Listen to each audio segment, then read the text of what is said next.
রংপুরের পীরগাছা জেঁকে বসেছে শীত। গত ৩ দিন ধরে সূর্যের দেখা না মেলায় তীব্র শীতে ভোগান্তি বেড়েছে জনজীবনে। বিশেষ করে সন্ধ্যার পর থেকে ঘন কুয়াশায় ঢেকে যাচ্ছে রাস্তাঘাট ও লোকালয়। সেই সঙ্গে হিমেল বাতাসে জবুথবু অবস্থা বিরাজ করছে মানুষের মাঝে। রাতে বৃষ্টির মতো ঝরছে কুয়াশা। হাড় কাঁপানো ঠান্ডায় দুর্ভোগে পড়েছে বয়স্ক ও শিশুরা।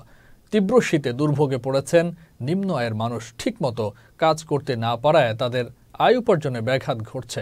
আবার একটু কাজ করতেই নাজেহাল হয়ে পড়েছেন তীব্র শীতের কারণে। শীত নিবারণের জন্য পুরাতন মোটা কাপড়ের দোকানে ভিড় করছে নিম্ন ও মধ্য আয়ের মানুষ। আমরা ঠান্ডার জন্য বাই হয়েছি, কাজ কামের জন্য। সে ঠান্ডা প্রচুর বৃষ্টি পড়তেছে, হ্যাঁ, তার জন্য কাঁপতেছি, কাঁপতে কাঁপতে অবস্থা খারাপ, মানে কাজকামও করতে পারতেছি না। আমরা কি করি?